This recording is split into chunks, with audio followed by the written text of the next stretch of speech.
Hello, welcome to episode 2 of Weekly Meeple Chat, and today we're going to talk about 5 different games and the topic of players with special needs.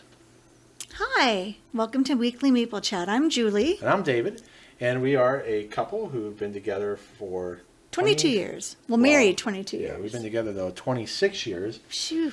And known each other 32 years. So, and I still like him. Yes. So we're going to talk. The first game we're going to talk about is Corella. Ooh, I like this one. So let's take a look at the stats on it. And again, all these stats come from Board Game Geek. It's a 2016 game, ages 8 and up. It's 2 to 5 players, 30 minutes. Now, the Board Game Geek reading is 6.9 out of 10. And that's because not a lot of people own it and have rated it yet. So to me, it seems a little low. Hopefully, with more people playing it and buying it, that rating will increase. And as a result, it's ranked 2,464 out of over 1,500 games ranked on Board Game Geek. Is it 15,000? Yeah, 15,000 games, that's right. So let's take a look at how to play. So it's an abstract tile-laying game. And each player has 2 elephants that starts on one platform. And what you're going to be doing is adding tiles to the platform to get points. And you'll see that here's the different types of tiles you can get in 5 different colors. So here's green, here's purple, red, blue, and gray. And I'm not showing all the different tiles in those colors. And then you have some special tiles here. And then you have a bag that you're going to draw out of. So this is a score pad. So we don't need this for the demonstration. So what's going to happen is that in a 2-player game, the first player, whoever that is, let's say it's blue, draws 2 tiles. That would be me. And so the blue player will get the choice of which tile to pick first. Now, the reason why the blue player might want this one, well, one, they're blue. Yep. And so you want to connect by color. And this tile is normally worth nothing unless they can get a gray tile here. And it's what's called a special tile. And it's worth 5 points if you can get it to connect correctly. See, if you look over here, this tile is worth 3, 2, and 1. This allows you to move a tile, and this allows you to move your elephant. So whenever you must place tiles next to one of your elephants. So this, which the blue player just did, and now they move one of their elephants on it. Now this tile would have been left over, so red takes this one. And again, you can connect tiles to any color you want, but you will be punished. You'll lose points, so to speak, if they're not, if colors aren't connected together. So it's okay for red to put gray next to red, and then he'll move an elephant there. Now, the red player could move an elephant, but at this point in the game, it's basically a useless special power, and it's not worth any points. And that happens sometimes. So now the red player would draw the next 2 tiles. And red could take either blue or red, and you really do need to get all 5 colors in the game, but there's plenty of time in the game to get all 5 colors. So red is just going to go with connecting to red, puts it next to that elephant, moves their elephant on there. And blue does not want to put it here because that would break the rule, because it needs to be a gray tile. So say, for whatever reason, blue did this. At the end of the game, blue would have to decide, am I going to count this as points or this as points? And because you have to have like tiles together. So let's just say he put it here, or she put it here, since it would be you, Julie. Yep. And so right now, blue has 3 points, and red also has 3 points. So I'll just do a couple more instances here. Okay, so blue now picks next. Blue still has not gotten the gray tile it's looking for. So she'll take this tile because it's worth 3 points. And again, he can put it there. And because she's waiting for a gray tile, she doesn't want to commit that elephant there, because you always have to put tiles next to your elephant. So blue moves there. And again, now it's starting a purple area, and that's worth 3 points. And red, me, I have no choice but to take this, and I'll put this here, let's say, and that allows me to move a tile. But there's certain rules. You cannot separate tiles like this. So it's still kind of a useless play. Yeah, it's a place, again, I'm not getting good tiles in the beginning, and this happens. So let's say I put it here instead, Well, even then, that's not going to help. Still can't do anything. Yeah, I still can't do anything. It doesn't do you any good. Yeah. So let's just say these are drawn. So finally, blue gets the gray tile she needs. And so now that's worth 5 points, and that's worth 1. I get this, and I go here. So let's take a look at how the playthrough looks here. So we record us playing the game, and you'll see that it starts out, again, I didn't say this, but the object of the game is to get the most points. So let's see how the game, fast forward here a little bit. This is just you and I playing as always. Yeah, you can have up to 5 players. Right. So you can see here that Julie here on the right is developing her blue platforms and red. This one's still sitting here to add more gray. As you see here, I'm not getting the best tiles. You see how I have red separated here. And I'm hoping I can get another red here, which I just did. Because if I didn't, any tile, I would have to decide which red group to score. And the red group that's not connected, I would turn over, and every tile that's turned over would be minus 2 points. So if I were to show you here off on the example, let's say it's the end of the game and I have this red tile here. I would score these because that's 3 points. And this one, because it's not connected, would be worth minus 2. So not only would I lose this 1 point, but it also count against me as minus 2 at the end of the game. So you just added purple there, Julie. I did. And see, Julie just picked out of the bag 2 different tiles. And because she picked it, she gets first choice. And so she's adding more to her blue. And I was happy to take that red one. So there is some strategy in looking at what your opponent needs. And sometimes not taking the best tile for yourself in order to give your opponent a tile that's not as good. Right.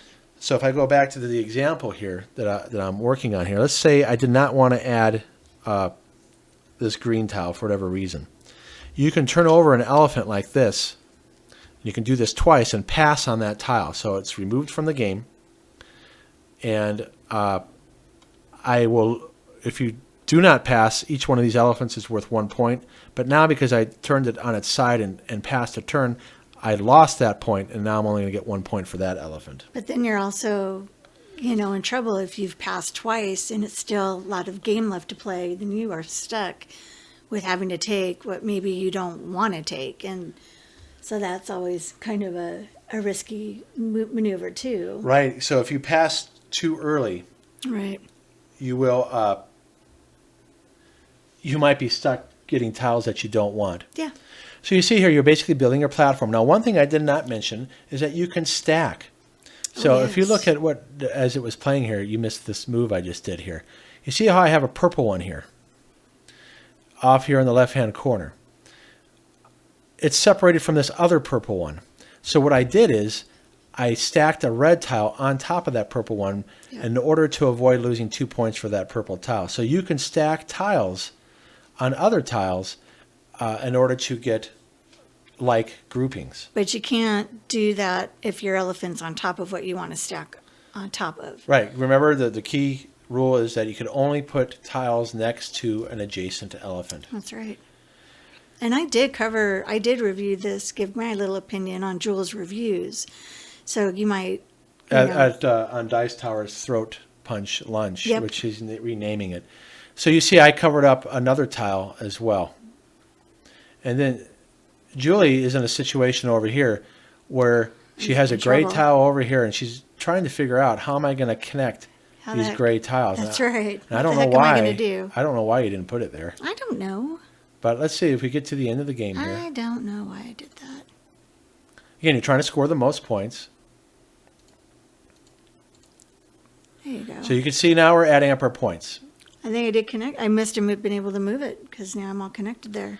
Yes, but there's something that when we add up like colors. Yes. So right here, Julie has a whole bunch of blue. Yes. But unfortunately, this blue one right here is not connected to the other blue. So not only she's going to lose those 5 points that she would have gotten, Yeah. but also it's a -2. Yep. That was really yucky on my part. That was rough. So That's okay though. So first thing you do is did you get all 5 colors? We got all 5 colors. Then we go in order by how many blue do you have, and you count the elephants, how many green, how many purple, red, and black. Yep. She used both of her elephants. I only used one of mine, so I got 1 point for that. And again, we almost made a counting error here. You'll see that I have to adjust the score. That tile was removed. Because of that tile, right? Yeah, so we missed it. You see me erasing here because we forgot that when we were calculating. We did. So let's talk about why we like this game. All right, let's do it. And so let's go to the next slide. So, Julie, what do you like about it? All right, well, one of the things I really like is that every time you play, it's a new platform. You don't always, yes, you start it with the same starting elephants in color, but you don't always end up with your platforms looking the same as it did the game before you played it, which is kind of fun. You know, you get to make new designs and new things, and it may or may not match, which is, I don't know, nice little variety. I like the nice, thick, chunky pieces.